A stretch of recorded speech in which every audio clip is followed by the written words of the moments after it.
আসসালামু আলাইকুম এভরিওয়ান, সবাই কেমন আছেন? আমি অনেক ভালো আছি। তো আজকেও নিয়ে আসলাম কোনো একটা খাবারের রেসিপি। তো আজকে কোনো রান্না বান্না করব না, আজকে একটা আমের ভর্তা বানাবো। যেহেতু এখন আমের সিজন, এখন একটা আমের ভর্তা রেসিপি না হলেই না।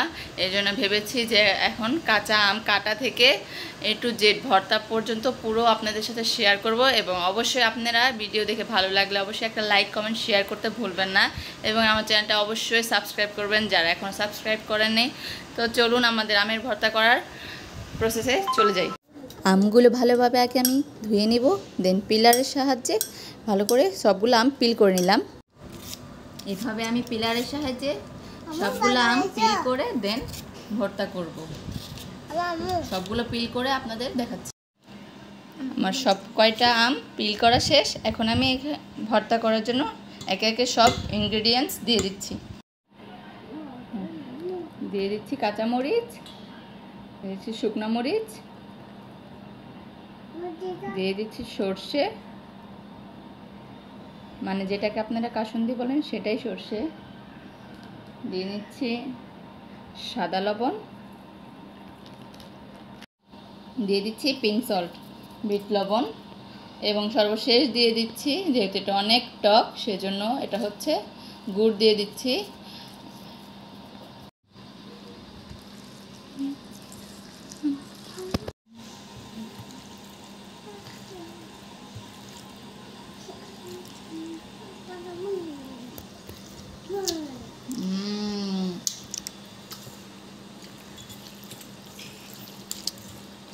দেখো বাবা আম ভর্তা খাচ্ছে,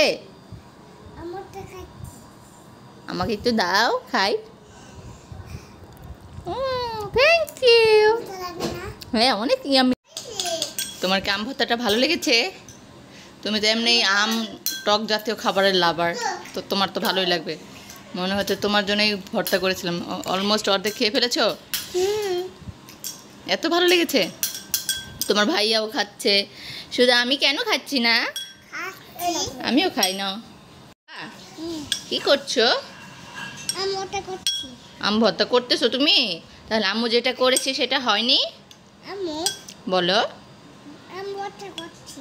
ওকে, আমাকে একটু বানিয়ে আমাকে দিবে, আমি খাবো তোমার ইয়ামি ইয়ামি ভর্তা।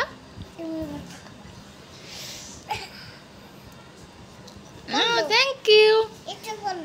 আচ্ছা সমস্যা নেই, আমি নিয়েছি। কি টক লাগে। হ্যাঁ তুমি তো নিয়ে আসছো। দেখতেই পাচ্ছেন আমার ভর্তা অলমোস্ট শেষের দিকে। চট করে ভর্তা করে চট করে খেয়ে ফেলেছি। এটা খুবই টেস্টি ছিল, খুবই। ওই জন্য তোমার ঝালও লেগেছে, মুখটা লাল হয়ে গিয়েছে। তো আমরা আম ভর্তা খাই। আপনারা আমাদের ভিডিওটা দেখে আপনারাও বাসায় এইভাবে বানিয়ে খাবেন, এবং আমাদের চ্যানেলটাকে অবশ্যই লাইক কমেন্ট সাবস্ক্রাইব করে আমাদের পাশেই থাকবেন নতুন নতুন রেসিপি পেতে। আল্লাহ হাফেজ। আল্লাহ হাফেজ। ও রান্নার কাজে বিজি। আপনাদের ও ভর্তা বানাচ্ছে, আমাদের ভর্তা হয়নি তাই ও বানিয়েছে আমাদের জন্য, খাবো আমরা মজা করে। আর না না, এখানে ঝাল লাগবে বাবা।